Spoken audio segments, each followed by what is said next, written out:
చేతులున్న చేతులైతే దేవుని స్తోత్రం చెప్తాం. హల్లెలూయా. ప్రభు మిమ్మల్ని దీవించి ఆశ్రయించి బలపరిచి నడిపించును గాక.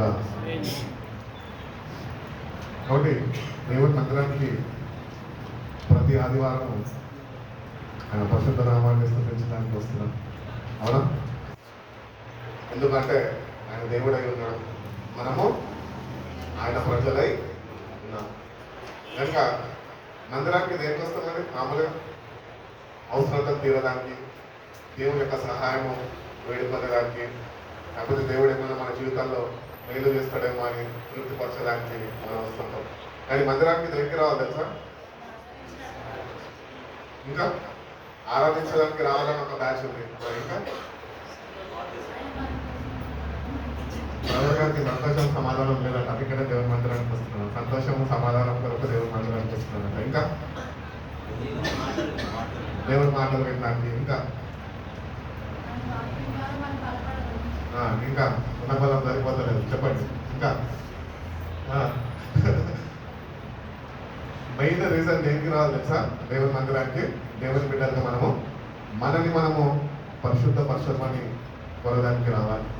దేవుని వాక్యం వింటుండగా వాక్యాన్ని మన హృదయంగా భద్రపరుచుకుంటే కనుక ఆయనలో ఉన్న పరిశుద్ధత ఆయన మనకిస్తాడు. మనలో ఉన్న అపవిత్రత ప్రతి ఆయన తులసివేస్తాడు, ఆయన కాసిన రక్తం చేత దాన్ని కడిగివేస్తాడు. ఆయన యొక్క పరిశుద్ధతతో ఉన్నాము ఆయన పోలిక వల్లే మారడానికి కృపని అనుగ్రహిస్తాడు.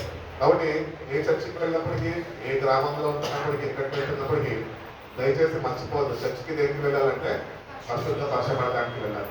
అట్లా ఎందుకు నానేస్తామంటే మురికి వద్దడానికి. అట్లనే మన క్రైస్తవ జీవితంలో దేవుని మందిరానికి వస్తున్నప్పుడు ఆయనలో ఆనందించడానికి, బలాన్ని పొందుకునేదానికి ఇవన్నీ కాదు. ఇవన్నీ చిన్నప్పుడే చేసేవి. ఆ సండే స్కూల్ సమానం అయిపోయింది, సండే స్కూల్ కాలం అయిపోయింది.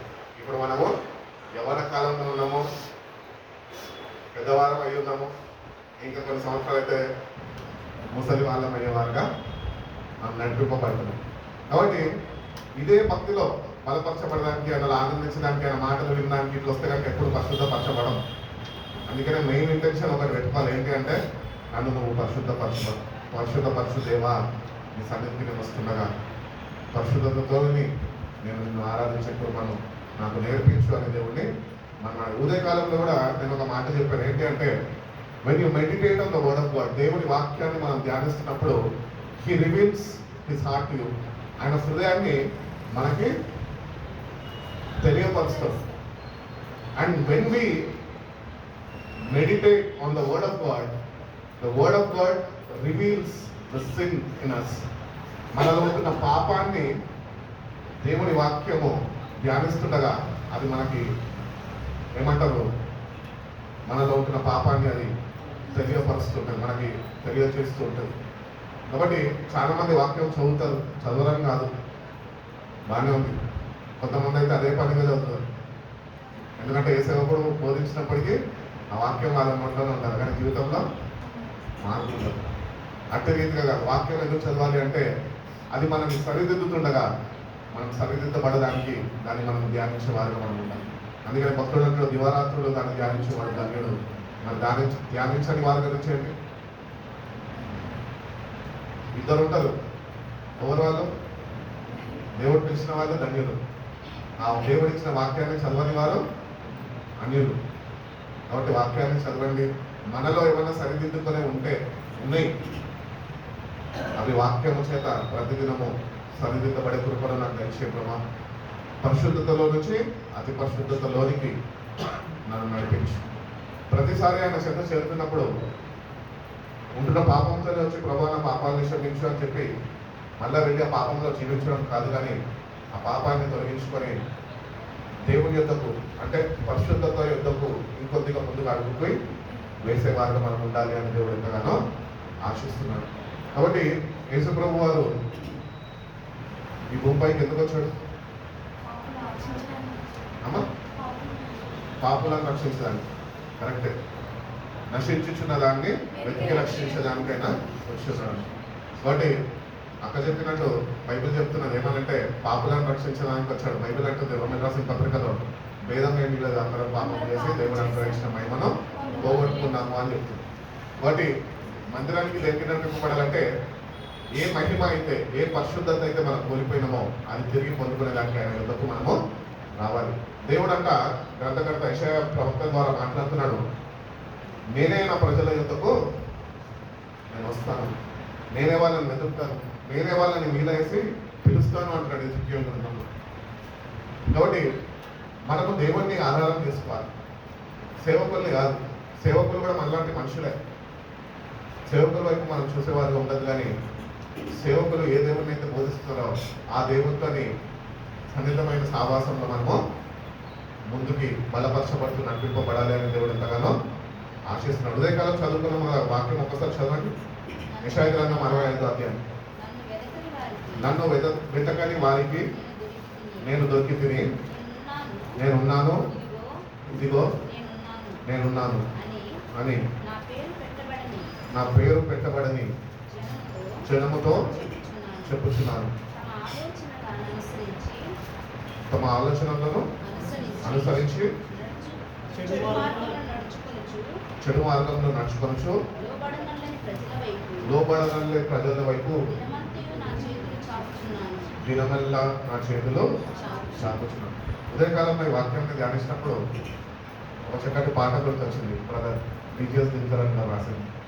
ఏంటంటే ఆయన చక్కటి పాట రాశాడు. ఏం పాట అంటే, రమ్మనుచున్నాడు నిన్ను ప్రభు యేసు మాంచాతన తరములు చాపి రమ్మనుచున్నాడు.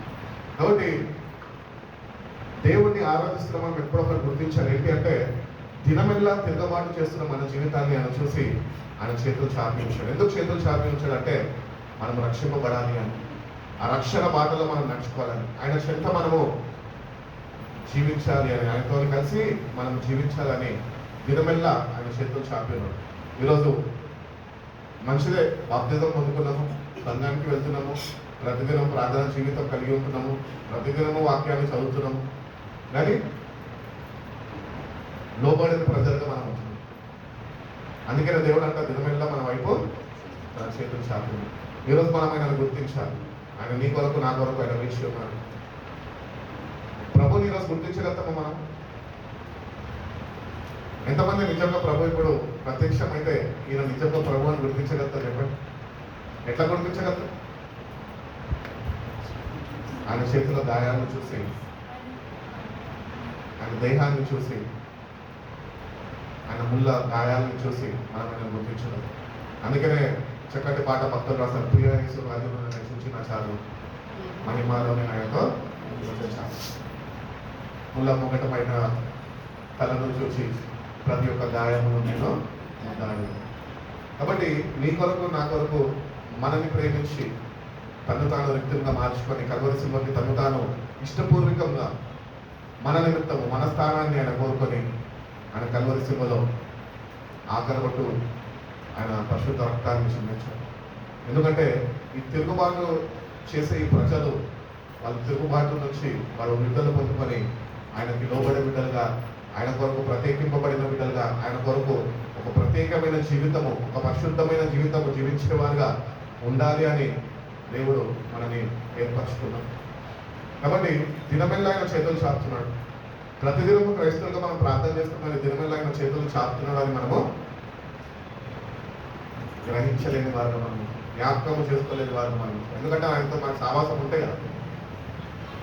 వాక్యం చదివేసి నేను ప్రభులో ఉన్నా అనుకుంటాం, అని ప్రభుతోనే లేదు. ప్రభులో ఉన్నా అనుకుంటున్నాం, కానీ ఆయనతోనే లేదు. అందుకనే తిరుగుబాటు చేయవారి వైపు ఆయన దినమెల్ల చేతులు చాపుతారు. కాబట్టి తిరుగుబాటు స్వభావం అనేది అపవాది ద్వారా అది కలుగు చేయబడుతుంది. కాబట్టి disobedience is from the devil, obedience is from God. కాబట్టి దేవుని వాక్యాన్ని చదువుతున్న మనము దానికి లోబడితే అది మనకు ఆశీర్వాదం, కానీ దానికి వ్యతిరేకంగా మనం తిరుగుతే కనుక అది మనకు శాపంగా మారిపోతుంది. కాబట్టి ఏ ఉద్దేశంతోని, ఏ ఇంటెన్షన్తో నువ్వు వాక్యాన్ని చదువుతున్నావు అని చాలా జాగ్రత్తగా చదవాలి. ఏదో నామకార్థ క్రైస్తవుగా రోజు పొద్దున్న వాక్యం చదవడం రాదు. అది నీకు శాపంగా మారకుండా ఆశీర్వాదంగా మారడానికి నువ్వు చదవాలి. పాపంని విడిచిపెట్టి పరిశుద్ధతలోనికి నడవడానికి దేవుని వాక్యాన్ని మనం ప్రతిదినము ధ్యానించే వారమై ఉండాలి అంటున్నాం. ఎందుకంటే మన దేవుడు ఆయన పరిశుద్ధుడు. బైబిల్ చెప్తుంది కదా, పరిశుద్ధత లేకుండా దేవుని ఎవరు చూడలేదు. నేను పరిశుద్ధుని కనుక మీరు కూడా పరిశుద్ధులై ఉండాలి అని ప్రభు చెప్తుంది. ఒకటి ఆయన పరిశుద్ధుడు. ఆ పరిశుద్ధతని ఆయనలో నుంచి మనలోనికి ట్రాన్స్ఫర్ చేయబడాలి. ఆయనలో ఉన్న పరిశుద్ధత మనలోకి ట్రాన్స్ఫర్ చేయబడితేనే మనలో ఉన్న పాపము మన నుంచి తొలగిపోతుంది, లేకపోతే విడిచిపెట్టగలుగుతాం. ఎందుకంటే పరిశుద్ధత లేకుండా దేవుడిని మనము చేరుకోలేం. నీలో ఒక ఆశ ఉండాలి, ఒక కాంక్ష ఉండాలి, నీలో ఒక నిరీక్షణ ఉండాలి, ఒక విశ్వాసం ఉండాలి, ఒక పట్టుదల ఉండాలి. ఏంటంటే ప్రభువా, పరిశుద్ధమైన జీవితం నీ కొరకు జీవించడానికి నన్ను పిలుచుకున్నావు కదా, అటు జీవితం నాకు ప్రసాదింపజేయకుండా నీ కొరకు నేను పరిశుద్ధమైన జీవితం జీవిస్తాను అని దేవుని దగ్గర తీర్మానము చేసుకోవాలి. పరిశుద్ధతని ఆయన దగ్గర నుంచి మనము పొందుతారు. ఒకటేసారి ఇయ్యడు ఆయన, అంచెలంచెలుగా ఆయన నడిపిస్తాం. ఏమేమి నీ జీవితంలో ఆయనకి అడ్డుగా ఉన్నాయో వాటినన్నింటినీ మెల్లమెల్లగా తొలగిస్తూ నేను పరిశుద్ధతల సంపూర్ణతలోనికి అయినా నేను నడిపిస్తాను అని నేను తెలియజేస్తున్నాను. కాబట్టి పరిశుద్ధత మనకి చాలా కావాలి.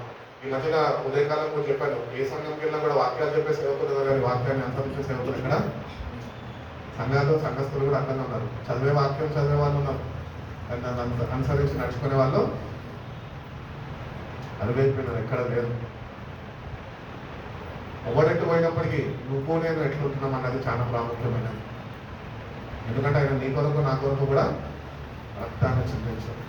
అట్లీస్ట్ ఇప్పటికన్నా కొద్దిగా ఇంట్రెస్ట్ పెట్టి దేవుని వాక్యమందు నన్ను బాగు చేయగా, పాడైపోయిన జీవితాన్ని నువ్వు బాగు చేసే దేవుడు కనుక నీ యొద్దకు నేను వచ్చున్నాను అని మనము ఆయనని వేడుకోగలిగితే కనుక పాడైపోయిన మన జీవితాన్ని ఆయన బాగు చేస్తాడు. పరిశుద్ధత లేని ఈ జీవితాన్ని ఆయన పరిశుద్ధపరిచే దేవుడై ఉంటున్నాము అని తెలియజేస్తుంది. పేతురు రాసిన మొదటి పత్రిక ఒకసారి చూడండి. పేతురు రాసిన మొదటి పత్రిక 1వ అధ్యాయము 15-16. నేను పరిశుద్ధుడై ఉన్నాను కనుక మీరును పరిశుద్ధులై ఉండునని రాయబడి ఉన్నది. కాగా మీరు విధేయులకు పిల్లలై మీ పూర్వపు అజ్ఞాన దశలో మీకు పుట్టిన ఆశలను అనుసరించి ప్రవర్తింపక మిమ్మల్ని పిలిచిన వాడు పరిశుద్ధుడై ఉన్న ప్రకారము మీరును సమస్త ప్రవర్తన యందు మీరు కూడా కొంతలో కాదు సమస్త ప్రవర్తన యందు పరిశుద్ధులై ఉండండి. సమస్త ప్రవర్తనలో పరిశుద్ధత దేవుడు కోరుకుంటున్నాడు. పరిశుద్ధంగా ఉన్నానని తెల్ల చీర కట్టుకొని వస్తే తెల్ల బట్టలు వేసుకొని వస్తే సరిపోదు. ఫస్ట్ సండే కొలి కమ్యూనియన్ తెల్ల బట్టలు వేసుకుంటే సరిపోదు. అన్నింట్లో చూపులో, తలంపులో, మాటలో, క్రియల్లో, నీ నడకలో, నీ ప్రవర్తనలో అన్నింట్లో పరిశుద్ధత ఆయన కోరుకుంటున్నాడు. అందుకని ఆయన పరిశుద్ధుడు అని పేరు పెట్టబడ్డారు. ఆయన ఎక్కడ ఆయన జీవితంలో పాపము లేదు, ఇంకొకటి అపవిత్రత లేదు. ఆయన పరిశుద్ధుడు, అన్నింటిలో ఆయన పరిశుద్ధుడు. జగత్పునాది మొత్తంలో కూడా ఆయన పరిశుద్ధుడుగా ఉన్నాడు. ఏ పాపమో అంటలేదు ఆయనకి, అంటదు కూడా. ఎందుకంటే ఆయన అంత పరిశుద్ధుడు. అతి పరిశుద్ధ స్థలములలో నివసించు వాడు నేనే అంటున్నాడు. కాబట్టి అటువంటి దేవుని దగ్గరకు వస్తున్న మనము ఆయన ఒకటే మనకు కోరుకుంటున్నాడు. ఏంటంటే సమస్త విషయంలో నీ ప్రవర్తనలో నువ్వు పరిశుద్ధతని కలిగి ఉండాలి.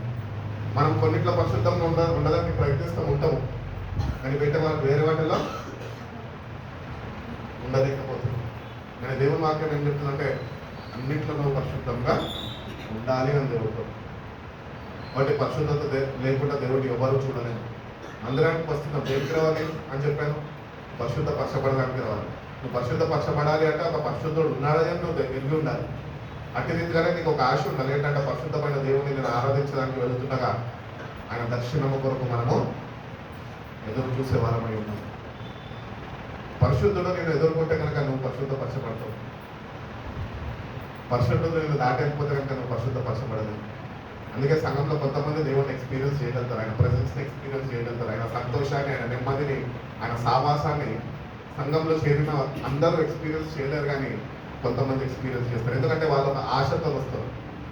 ఆ పరిశుద్ధమైన దేవుడిని నేను చూడాలి, ఆ ఆశతోని వాళ్ళు వచ్చినప్పుడు అటు వారిని ఆయన దర్శిస్తాడు. ఆశపడే ప్రాణాన్ని తృప్తిపరిచే దేవుడు నేనే అంటున్నాను. కాబట్టి we should have an inner desire. ఏంటంటే ఆ పరిశుద్ధమైన దేవుడిని నేను చూడాలి. చనిపోయినాక రాజ్యంకి వెళ్ళి చూడడం కాదు, అసలు వెళ్ళము.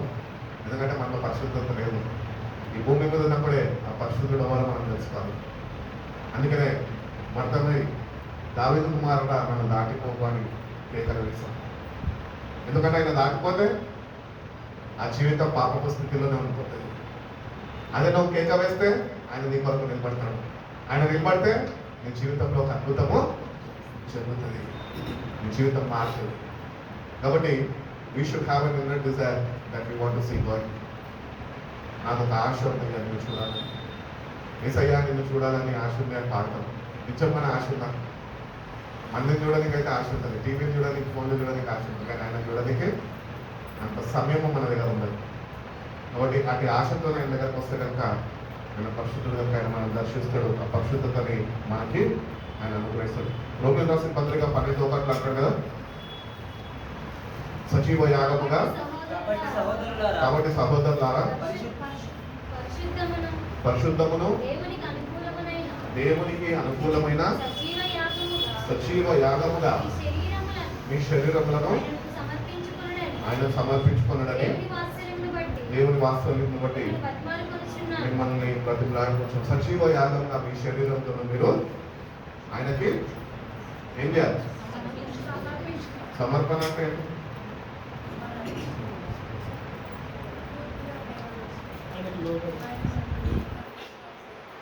సమస్తాన్ని ఆయనకి అప్పగించడం. సమస్తము మనం ఆయనకి ఆయన కంట్రోల్లో ఇచ్చేసారు. సజీవ యాగముగా మీ శరీరాన్ని మీరు సమర్పించుకోమంటున్నారు. ఇప్పుడు సమర్పించుకోండి, మీ కానుకలు అంటే కానుకలు సమర్పిస్తారు. కానుకలు సమర్పించే విషయంలో మనం పర్ఫెక్ట్గా ఉన్నాం, కానీ మన హృదయాన్ని ఆయనకి సమర్పించే విషయంలో మనము మర్చిపోతున్నాం. కానీ సజీవ యాగంగా మీ శరీరాన్ని ఆయనకి సమర్పించుకోండి. You have to be a living sacrifice for God.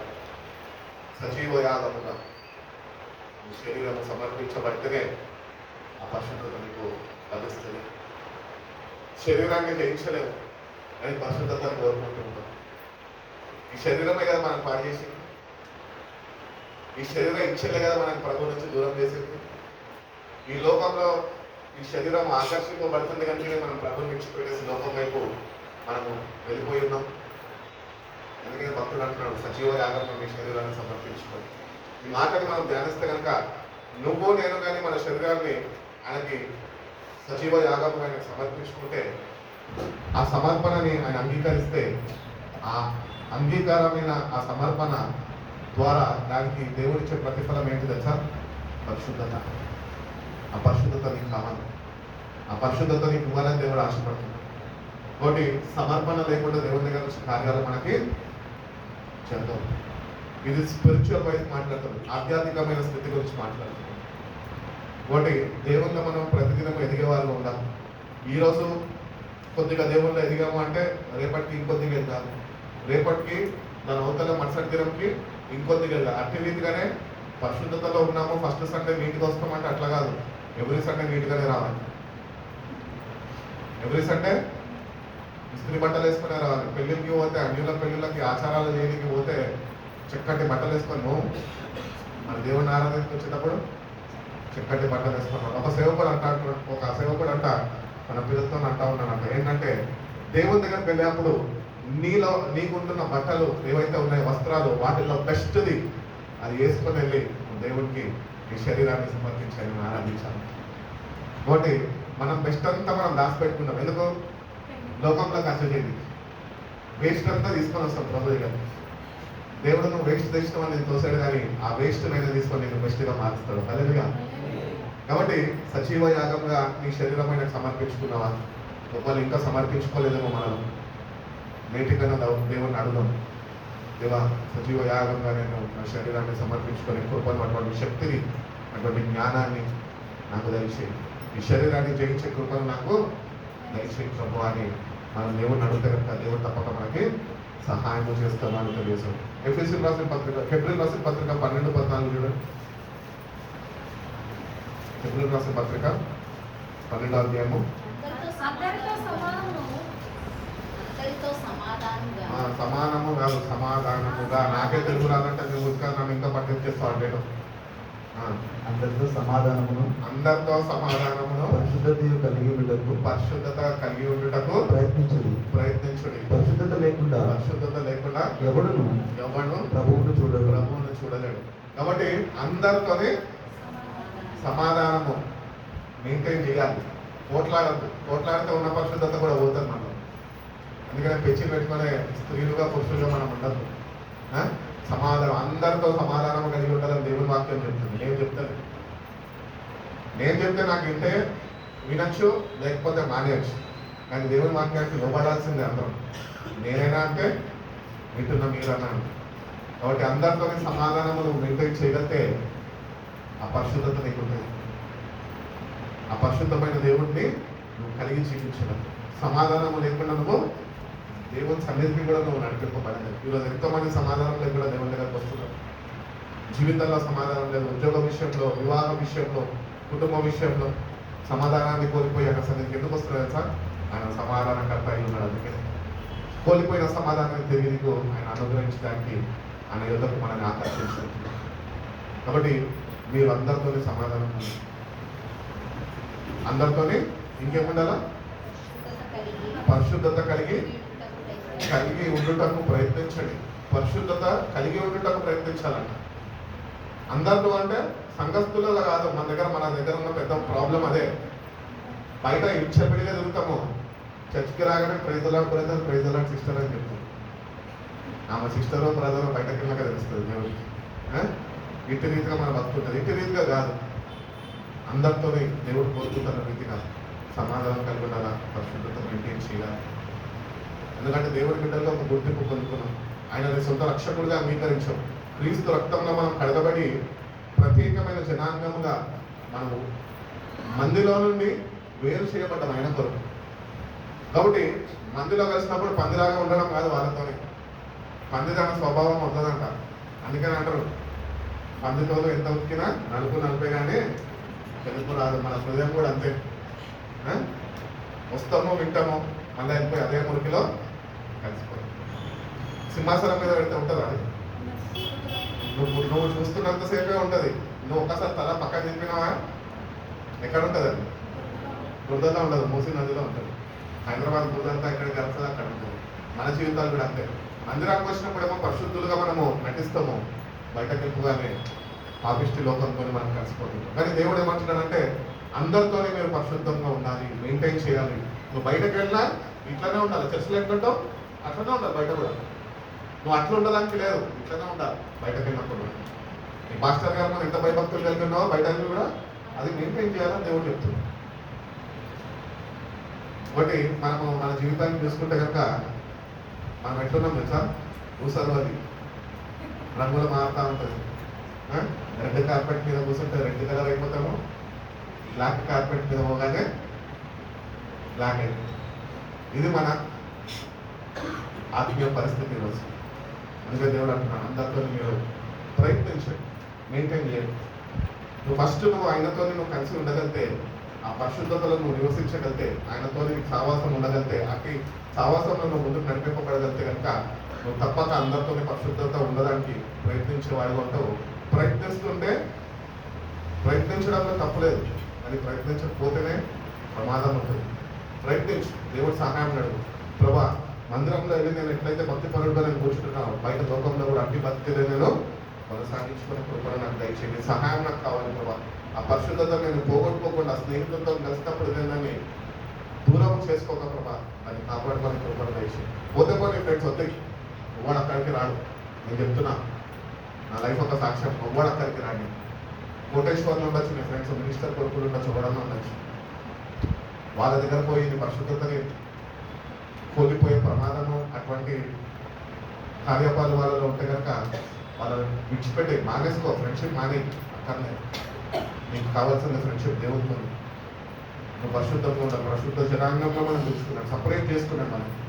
But ఆయన కొరకు ఒక ప్రత్యేకింపబడిన వారిగా ఒక గుర్తింపు కలిగి మనము అందరితో పరిశుద్ధతలో ఉండడానికి ప్రయత్నించాలి. నువ్వు పరిశుద్ధంగా ఉంటే నీ దేవుడు పరిశుద్ధుడు అని వాళ్ళు గుర్తించగలుగుతారు. వాళ్ళ పాపం ఏంటో వాళ్ళు తెలుసుకోగలుగుతారు. నువ్వు కూడా వాళ్ళ పాపంలో కలిసిపోతే నీకు వాళ్ళకి దేవుడికి ఏ సావాసము లేదని అక్కడ వెళ్ళలేదు. కాబట్టి దేవుడిని మనం కనపరిచే వాళ్ళ దేవుడి కొరకు సాక్ష్యంగా ఉంటాం. కాబట్టి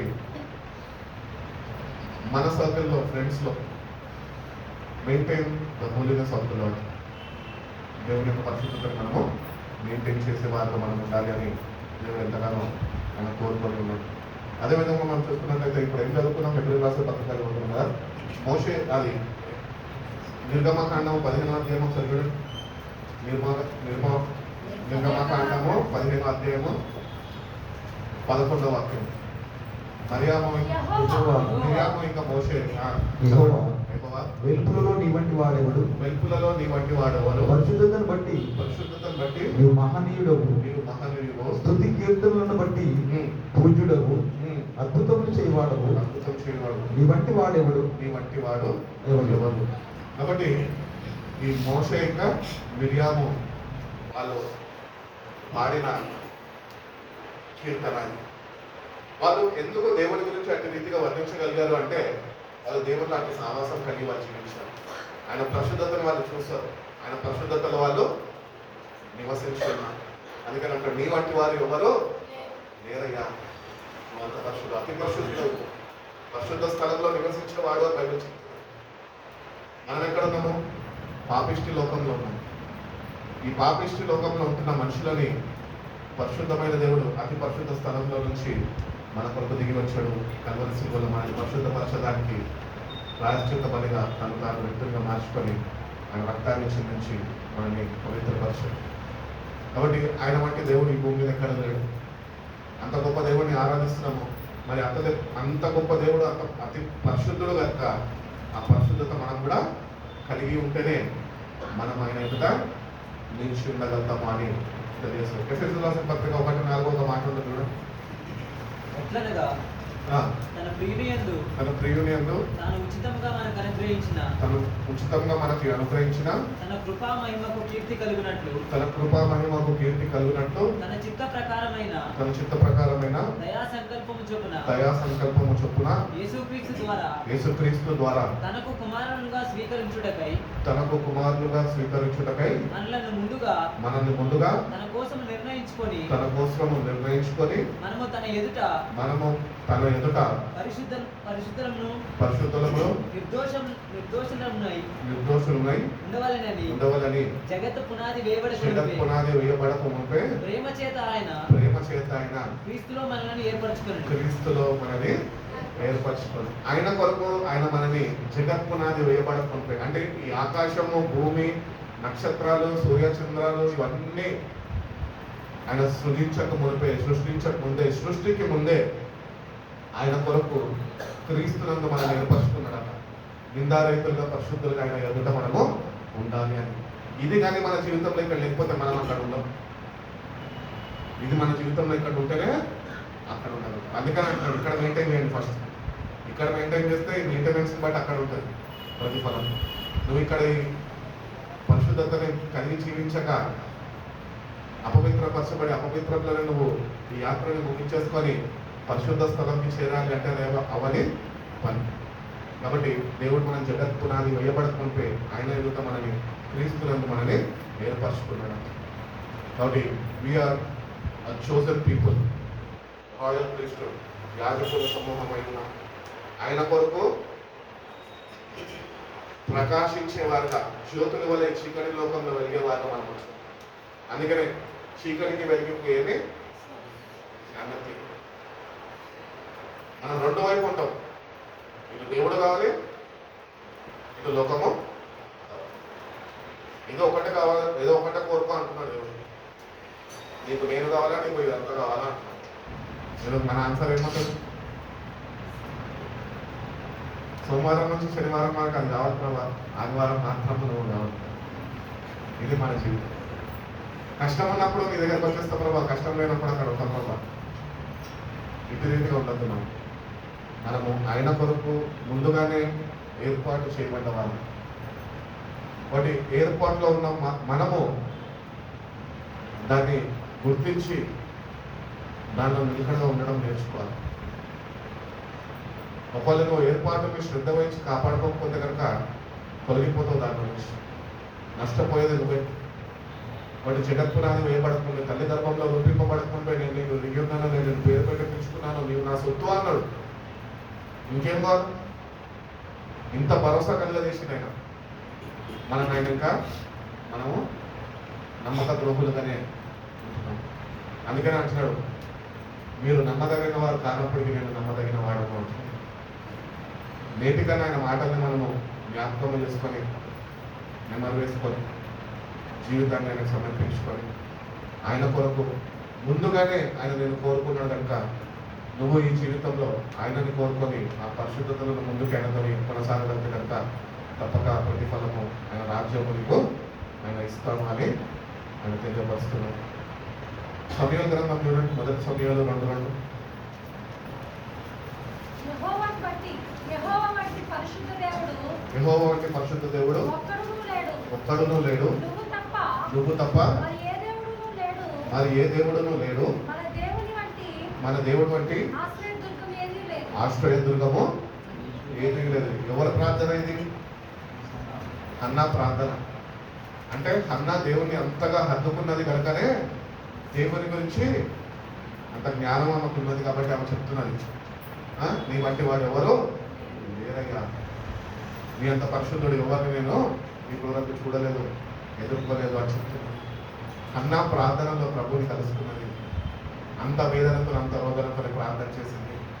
దేవుడు చెప్పాడు, దేవుడు చేస్తాడని పట్టుదలతోని ఆసక్తితోని ఆమె ఏమంటారు పట్టుదలని దేవుడి సన్నిధిలో కనపరిచింది. దేవుడు దాన్ని బట్టి దాని ప్రతిఫలంగా ఆమెకి తను తాను బయలుపరుచుకున్నాడు. అప్పుడే చెప్పగలుగుతున్నాను, నేను నా దేవుడు ఇటువంటి వారు ఎంత పరిశుద్ధులు అని అన్నా. ఈరోజు ప్రార్థన చేస్తున్నాం క్రైస్తవులుగా. అన్న అనుభవం నీకున్నదా? అన్న దేవుడిని చూసినట్టు, దేవుని ఎరిగినట్టు, అన్న దేవుని గురించి ఏ ఆలోచన తలంపులు కలిగి ఉన్నదో అట్టి అనుభవాలు మనకు ఉన్నాయా? మనకు అట్టి అనుభవాలు వద్దు. మనకేం అనుభవాలు కావాలి? ప్రార్థన చేసినామా, పాట పాడినామా, బైబిల్ చదివినామా, ఆశీర్వాదం తీసుకున్నామా, సేవకుల్ని కూడా కలవకుండా పారిపోయడంలో లేకపోలేదు. సంఘానికి వచ్చినప్పుడు సేవకుడు భారంతో వచ్చిన వాళ్ళందరూ గురించి ప్రార్థన చేస్తారు. అట్లీస్ట్ వందనాలంటే అని చెప్పండి, వెళ్ళరు, వెళ్ళిపోతారు. అంత తొందర లోకం పిలుస్తూ ఉంటుంది, పనులు పిలుస్తూ ఉంటాయి. ఏదో నువ్వు వెళ్ళకపోతే అక్కడ ఏదో అయిపోతుంది అన్నట్టు పారిపోతూ ఉంటాం. లేదండి, లేచి ఉండాలి సన్నిధిలో. నీ బాధ్యత. ప్రార్థన చేస్తున్నాం, నీ ప్రార్థనలో నువ్వు దేవుడిని కలుసుకోకపోతే ఎందుకు ప్రార్థన చేసి? ఎప్పుడు దేవుడిని ప్రార్థన అయినారా? ఆయన నేను కలవద్దా? ఇప్పుడు నాకు నిన్నే ప్రార్థన చేశారేమో, దేవుడు విన్నాడో వినలేదా దేవుడికి ఎరుకు నీకెరుకు, కానీ ఆయన నీ ప్రార్థన ఆయన నేను దర్శించే ప్రార్థన చేయాలి అన్నటువంటి ప్రార్థన చేసింది. పట్టుదలతో ప్రార్థన చేసి, కన్నీళ్లు పెడుతూ ప్రార్థన చేసి. అన్న ప్రార్థన గురించి తీసుకుంటే కనుక చాలా పెద్ద ప్రసంగం అది. అలా అట్టి ప్రార్థన మనం చేయగలిగితేనే ఆయన మనము ఎదుర్కోగలుగుతాం, ఆయన చూడగలుగుతాం, ఆయన మనం దర్శించగలుగుతాం.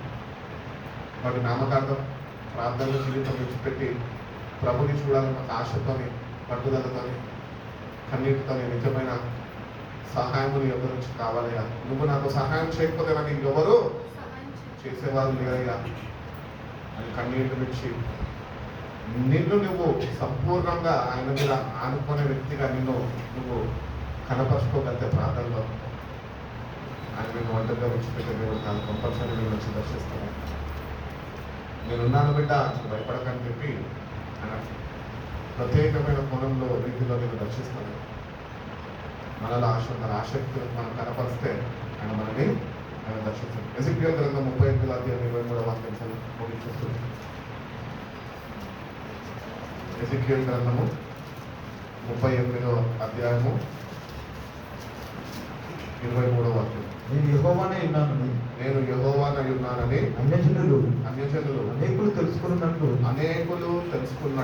నేను ఘనత వహించి నన్ను పరిశుద్ధపరచుకొని వారి ఎదుట నన్ను తెలియపరచుకున్నాను. So I will show my greatness and my holiness and make myself known in the eyes of many nations. They will know that I am God. నేను ఒక్కడే పరిశుద్ధమైన దేవుణ్ణి ఉన్నాను అని తాను ఏం చేసుకుంటారంట? తెలియపరుచుకుంటారంట. ఒకటి, ఆయనకి చెందవలసినది ఏది ఇతరులకి చెందనియడు. ఆయన రోషం కలిగిన దేవుడిని నేను అంటున్నాను. కాబట్టి ఆయనకి ఏది చెందాలో ఆయనకి చెందాలంటే మన గౌరవం మట్టి పురుగులకు మాత్రమే. అయినప్పటికీ మనం ఆయన ప్రేమించి ఆయనలో ఉన్న పరిశుద్ధతలో పాలుభాగస్తులై ఉండాలి అని ఆయన కల్వరి శివల నిన్ను నన్ను ఆయన విలువ పెట్టి కొనుక్కున్నాడు. కాబట్టి అటువంటి దేవుడితో సావాసంలో ఎదగాలి. You should know about God. Yesayya అంటే సరిపోదు. హూ ఇస్ యువర్ గాడ్ అంటే మీ దైవం ఎవరా అంటే యేసు ప్రభు అని చెప్తే సరిపోదు. ఆయన ఎవరో నీకు తెలవాలా. ఆయనలో ఉంటున్న గుణలక్షణాలు ఏంటి, సుగుణాలు ఏంటి, ఆయన ఎంత గొప్పవాడు, ఎన్ని అద్భుత కార్యాలు చేసినవాడు, నా జీవితంలో ఒక అద్భుతం చేసినాడు ఒక సాక్ష్యం కలిగి జీవించాడు. ఇతరులకు ఏసైనా నమ్మకం అని చెప్తే నమ్ముకుంటారా? నమ్ముకోరు. అందుకనే ఈరోజు మత మార్పిడి అని తిరగబడుతున్నాం. మనం ఈ మత మార్పిడి కాదు, మార్గం ఇది. ఈ మార్గంలో నువ్వు సరిగ్గా నడిస్తే నేను వెంబడించే వాళ్ళు చాలా మంది ఉంటారు. అందుకనే యేసయ్యని ఆ రోజు ఆయన రాజసువార్త చేసి ఆయన ప్రజలని స్వస్థపరచుకుంటూ వెళ్ళిపోతుంటే అనేకులు వెంబడించారంట. ఆయన చెప్పాడు, నన్ను వెంబడించాడంట. ఆయన పిలుచుకున్నాడు, అనా ఫాలో మీ అని చెప్పిండు. చెప్పలేదు. శిష్యులకు చెప్పిండు, పేతురికి వాళ్ళని విడిచిపెట్టి నన్ను వెంబడించి మనుషులు బట్టే జాగ్రత్తగా చేస్తాను. నువ్వు త్రోవలో సరిగ్గా నడిస్తే నీ నడక ప్రవర్తనం బట్టి అనేకులు నడవడానికి ఇష్టపడతారు. కాబట్టి మనమే ఒక లైవ్ ఎగ్జాంపుల్గా ఉండాలి. దేవుడితో అట్టి జీవితము మనం జీవించగలితే అనేకుల్ని ప్రభు వైపు నడిపే వాళ్ళు మనము ఉండగలుగుతాం. మనకి ఒక మాదిరి లేకపోతే ఇతరులకు చెప్తే కదా. మారుమనసు చంద్ర అంటే ఫస్ట్ చెప్పేటప్పుడు మారుమనసు ఉండాలి కదా. అనుభవం ఉంటేనే చెప్పిన దానిలో అది ఫలిస్తుంది. అనుభవం లేకుండా చెప్తే నీలాంటి వాళ్ళు నాలాంటి వాళ్ళు మన ముసలి ఉంటాడు ఏమంటాడు కదా, ఫస్ట్ నువ్వు మారా తర్వాత నేను మారుతాను అంటాడు. అందుకని మార్పు ఫస్ట్ మనలో కలగాలి. మారి దేవుణ్ణి మనము చేరుకొని ఆయన ఎంత గొప్పవాడు తను తానే ఆయన తెలియపరుచుకుంటాడంట. నేనే దేవుడను, ఇంకొకరు మనని ఆపదలో నాశనానికి జోగాడుతున్న మనని ఆయన వెతికి రక్షించుకున్నాం. అందుకని బైబిల్ చెప్తున్నారు కదా, రక్షించుకున్న దాన్ని వెతికి రక్షించడానికి మాత్రమే మనిషి కుమారుడు వచ్చింది. మనిషి కుమారుడు దేనికి ప్రత్యక్షమయ్యడం పత్రికలో చెప్తున్నారు సార్. అపవాది యొక్క తంత్రాలన్నింటినీ నిర్మూలపరచడానికి మాత్రమే, లయపరచడానికి మాత్రమే ఆయన ప్రత్యక్షమయ్యాడు. ఆయన మీ జీవితంలో ప్రత్యక్షమైతే కనుక ప్రతి ఒక్క అపవాది కాడి వారి యొక్క బంధకాల నుంచి నువ్వు విడుదల పొందుతావు. కాబట్టి లోకంలో అయినా ప్రత్యక్షమయ్యాడు, నీలో అయినా ప్రత్యక్షమయ్యాడా అనేది పాయింట్. మనం కూడా ఆసక్తితో దేవుడు ప్రభావం ఈ లోకంలో వెలుగుగా నిన్ను ప్రత్యక్షపరచుకుంటూ నా జీవితంలో కూడా నన్ను దర్శించు, నా ప్రత్యేకమైన ప్రభావం నీ వెలుగుతో నన్ను వెలిగించు, నీ కొరకు నేను సాక్షిగా జీవిస్తాను అని ప్రభుని అడిగితే కనుక ప్రభు తప్పక మనకి సహాయం చేస్తూ ఉంటాడు. కాబట్టి ఆయన పరిశుద్ధుడు, ఆయన వంటి పరిశుద్ధుడు ఈ భూమి మీద ఇంకొకరు లేదు. ఆయన బిడ్డలుగా పిలువబడుతున్న మనము, మందిరానికి వస్తున్న మనం కూడా ఆ పరిశుద్ధతలో మనము ముందుకు కొనసాగే వారు ఉండాలి. సమస్త విషయాల్లో పరిశుద్ధత దేవుడు, ప్రవక్త విషయంలో పరిశుద్ధంగా ఉండాలి అని దేవుడు. బట్ కొన్ని విషయాల్లో ఉండి తప్పిపోతున్నామేమో, నిన్ను మోసం చేసుకుంటున్నాము, జాగ్రత్త వహించి సమస్త ప్రవక్తలు పరిశుద్ధత కలిగి మనము జీవించేవారు. మనము పేతురు రాసిన మొదటి పత్రిక 1:15-16 నుంచి ముగించుకున్నాం. నేను పరిశుద్ధుడై ఉన్నాను గనుక మీరును పరిశుద్ధులై ఉండుడని రాయబడి ఉన్నది. కాగా మీరు విధేయులకు పిల్లలై మీ పూర్వపు అజ్ఞాన దశలో, ఇంతకుముందు చదువుకున్న మీ పూర్వపు అజ్ఞాన దశలో మీకుండిన ఆశలను అనుసరించి ప్రవర్తింపక మిమ్మల్ని పిలిచినవాడు పరిశుద్ధుడై ఉన్న ప్రకారం మీరు కూడా పరిశుద్ధులై సమస్త ప్రవర్తన యందు పరిశుద్ధులై ఉంటుంది. కాబట్టి దేవుడి యొక్క హృదయవాంఛ ఏమై ఉంటుందంటే మనం అన్నింటిలో పరిశుద్ధతని మెయింటైన్ చేయాలి. క్రైస్తవ సంఘస్థులతో కలిసినప్పుడు కాదు, లేకపోతే ప్రార్థన కూటాలకి వెళ్ళినప్పుడు కాదు, కానీ ఎక్కడ ఎవరిని కలిసినప్పటికీ ఈ లోకంలో మనము ప్రత్యేకింపబడ్డ వారము, క్రీస్తు రక్తంతో కడగబడ్డ వారము, మనము పరిశుద్ధ జనాంగము అని ప్రజలు గుర్తించే రీతిగా మన పరిశుద్ధతను మనం మెయింటైన్ చేయాలి, కాపాడుకోవాలి. అప్పుడే నువ్వు దేవుని బిడ్డగా నువ్వు ఈ వాడున్నాడు వాళ్ళలాగే నువ్వు ఏం డిఫరెన్స్ ఇద్దరికి ఏం లేదు. ఒకప్పుడు అయితే తాగినావు, అందం తాగినావు, ఇప్పుడు దేవుడు దర్శించి దేవుడు విడుదల కలిగేసి మానేస్తాం. ఇప్పుడు వాళ్ళతో నీకు సావాసం అక్కర్లేదు. కొంతమంది చెప్తా ఉంటారు నేనేం మానేసానండి కానీ వాళ్ళతో సావాసంలో అయితే ఉంటానండి. అట్టి రీతిగా కాదు, కట్ చేసేసుకోవాలంతే. పరిశుద్ధతని మెయింటైన్ చేయాలి. పరిశుద్ధత సావాసంలో ఉన్న నిశ్చయుడు పరిశుద్ధపరచబడి వాక్యం లేదు, దేవుని లేదు, ఉన్న పరిశుద్ధతలోంచి ఇంకా అధిక పరిశుద్ధతలోకి నడిపించబడే వారిగా మనము ఉండాలి. ఈరోజు ప్రభు యొక్క శరీరంని ఆయన కాల్చిన రక్తాన్ని మనం జ్ఞాపకం చేసుకుంటున్నాం. ఒక విషయం ఏంటంటే 2020 సంవత్సరాల క్రితం ఏ రక్తం అయితే ఆయన చిందించాడో నేటికి కూడా ఆ రక్తము సంఘము మీద ప్రవహిస్తున్నది. సంఘంలో చేర్చబడ్డ ప్రతి ఒక్క పాపి వాడు ఇష్టపడితే ఇష్టపూర్వకంగా ఆయన రక్తంలో చేయి వేయగలిగితే వాళ్ళనైనా ప్రతి ఒక్క అపరాధాల నుంచి పాపాల నుంచి ఆయన పవిత్రులుగా మారుస్తాడు. ఆయనలో ఉన్న పరిశుద్ధతని మనకు అనిపిస్తుంది. అందుకనే ప్రభు అంటూ ఉంటాడు, ఏమంటాడంటే నన్ను జ్ఞాపకము చేసుకునేదానికి చేయండి. మీ పాపానంతా నేను నా మీద వేసుకున్నాను, నాలో ఉన్న పరిశుద్ధత అంతా మీ కొరకు నేను ఇచ్చివేసి ఉన్నాను.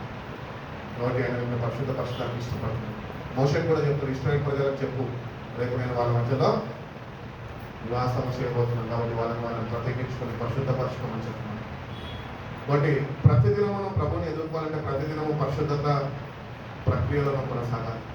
ప్రతిదినం ఉదయకాలం చేసినప్పుడు ప్రార్థన చేస్తున్న ప్రభా పరిశుద్ధముగా నేను ఆరాధించడం, పరిశుద్ధంగా నేను ఎక్కడం, పరిశుద్ధంగా నీ వాక్యాన్ని ధ్యానించడం నాకు దయచేయ ప్రభా అని ప్రభుని అడిగితే కనుక ప్రభు నేను ప్రతిదినము ఆయన బిడ్డగా ఉంటున్న కనుక ఆయన నిన్ను కలవాలని ఆశిస్తుండగా ఆ పరిశుద్ధత నీకు నాకు అనుగ్రహిస్తాడు. ఆ పరిశుద్ధతలో మనము బలపరచబడుతూ అతి పరిశుద్ధతలోకి మనం నడిపింపబడాలి. అటువంటి కృపదేవుడు మనందరికీ అనుగ్రహించి మనం బలపరిచి నడిపించుకుంటాం. కళ్ళు మూసుకున్న ప్రార్థన చేస్తాం. పరిశుద్ధుల ప్రేమ కలిగిన సేవ గొప్ప తండ్రినైనా మమ్మల్ని మీరు ఎంతగానో ప్రేమించిన ప్రభావ సాయంత్రం ఇంటి రీతిగా ప్రభావ సన్నిధానంలో కోరుకొని ప్రభావ నామం గుర్తుంచుకొని ధన్యకరమైన జీవితాన్ని నైనా మాకు దయచేసిన విధానం బట్టి నేర్చుకుంటున్నారు ప్రభావ. ఎందరికో లేని గొప్ప భాగ్యమునైనా మాకు దయచేస్తారు ప్రభావ. ఇంటి రీతిగా 2 ఆరాధనలు ప్రభావ నీ నామం ప్రస్తుతించే దుర్బలునైనా ఇంతమంతా సన్నిధిలో గడపడానికి నేను అనుగ్రహించిన విధానం బట్టి నేర్చుకుంటున్నాను. అవును ప్రభా, నీ వాక్యం సెలవిస్తున్న రీతిగా ప్రభా తిరుగుబాటు చేస్తున్న మా ఆయన ప్రభా దినమెల్లా మీరు చేతులు చాపి ఉన్నారు ప్రభా. మీరు మా కొరకు వేచి ఉన్నారని ప్రభావ మేము గుర్తించి ప్రభావ నేను మీ చేత చేరుకొని కూడా మాకు దయచేయండి ప్రభావ. ప్రతి విధమైన పాపాన్ని సన్నిధిలో ఒప్పుకొని ప్రభావ తిరుగుబాటు స్వభావాన్ని విడిచిపెట్టి ప్రభావ ఈ వాక్యానికి నేను విధేయత చూపిన బిడ్డలుగా ప్రభావ ఈ వాక్యానికి లోబడి ప్రభావ ప్రకారం నడుచుకొని బిడ్డలుగా ప్రభావ మీ సహాయం మాకు అనుగ్రహించండి. అవును ప్రభా, పరిశుద్ధత లేకుండానైనా మిమ్మల్ని ఎవరు చూడలేరు అని వాక్యం సెలవిస్తుంది. సత్యవాక్యం సెలవిస్తున్న ప్రభావ సత్యవాక్యాన్ని మేము గుర్తిరిగి ప్రభావ ఆ పరిశుద్ధతలోకి నేను నడిపింపబడి గొప్ప మాకు నేర్చుకున్నాను. నాలో నా పవిత్రత అంతటినైనా దాచిన రక్తం చేత మేము కడగబడి ప్రభావ నూతన పరచబడి నీ కొరకునైనా ఒక పరిశుద్ధమైన జీవితం, ప్రత్యేకమైన జీవితం ప్రభావ నీ కొరకు సాక్షులుగా ప్రభావ, జ్యోతులుగా ప్రభావ చీకటి లోకంలోనైనా ముందుకి ప్రకాశించే కృపను మా ప్రతి ఒక్కరికి మీరు దయచేయండి. మీ సహాయం లేకుండా మేము మా అంతటా మేమేం చేయలేము కానీ ప్రభావ మీ పరిశుధాత్మ సహాయాన్ని ప్రభావ నీ జీవవాక్యాన్నినైనా మాకు అనుగ్రహించు. ప్రతి దినము ప్రభా పరిశుద్ధతను నేను వెతుకుతూ ప్రభావ పరిశుద్ధతలో నివసించడానికి నేను ఇష్టపడుతూ ప్రభావ ఆ పరిశుద్ధత కలిగి జీవించే కృపను మాకు దయచేయండి. సమస్త ప్రవర్తన ఎందుకైనా మీ పరిశుద్ధతను మేము కలిగి ఉండాలని కోరుకుంటున్నాను. ఏ విషయాలు అయితే మేము తప్పిపోయిందో ప్రభావ ఆ విషయాలను మేము జ్ఞాపకం చేసుకునే ప్రభావ ఆ విషయాలు కూడా ప్రభావ నీకు సమర్పించిన ఆ విషయాల్లో కూడా ప్రభావ మీరు అనుగ్రహించిన పరిశుద్ధతను పొందబడి మా ప్రతి ఒక్కరికి మీరు తెలిసి ఈ వాక్యాన్ని మీరు సమర్పించేయండి. మీరు మమ్మల్ని ఎంతగానో ప్రేమించి రక్తాన్ని చెల్లించి ప్రభావ మీరు జ్ఞాపకం చేసుకునేటప్పుడు ఇది చేయండి అని చెప్పారు. మీరు శివ మరణాన్ని నైనా త్యాగాన్ని మేము జ్ఞాపకం చేసుకుంటున్నాను ప్రభావ. మమ్మల్ని మేమునైనా ఒకసారి పరీక్షించుకొని యోగ్యమైన రీతిలో ప్రభావ ఈ శరీరాన్ని రొట్టెనైనా మేము వర్తాన్ని నేను మేము బోధించుకొని కృపొందొచ్చి ఇతర మధుమ శక్తితోనైనా మమ్మల్ని దీవించండి, ఆశ్రయించండి. వచ్చిన బిడ్డల్ని బట్టి మన ప్రతి ఒక్క బిడ్డనైనా ప్రత్యేకమైన రీతిలోనైనా మీరు దర్శించండి. పరిశుద్ధపరచండి. బిడ్డలతోనైనా మీరు నివాసం చేయడానికి ఇష్టపడుతున్నారు ప్రభా. అందరితోనైనా మీరు ఉన్నదానికి ఇష్టపడుతున్నారు ప్రభా. మమ్మల్ని మేము పరిశుద్ధపరచుకొని ప్రభా, నేను ఆహ్వానించుకొని ప్రభా మా ప్రతి ఒక్కరికి మీద వచ్చి సైతం దీనిలో మీరు మద్దతు ఉంచండి. కొద్ది సమయంలోనైనా తిరిగి ఇంటికి వెళ్ళబోచుంటే ప్రభావ సమీపానికి మన తోడుగా ఉంచినైనా వచ్చే వారంలోనికి నైనా నీలోనైనా ఇంకా ఎదిగే కృపను మా ప్రతి ఒక్కరికి మీరు దయచేసి మీకు సమీపస్తులుగా ప్రభావ మనం జీవించే కృపను మనం దయచేస్తున్నాము. ఈ సేవ పరిశుద్ధ నామంలో ఈ ప్రార్థనలు వివరించిన తర్వాత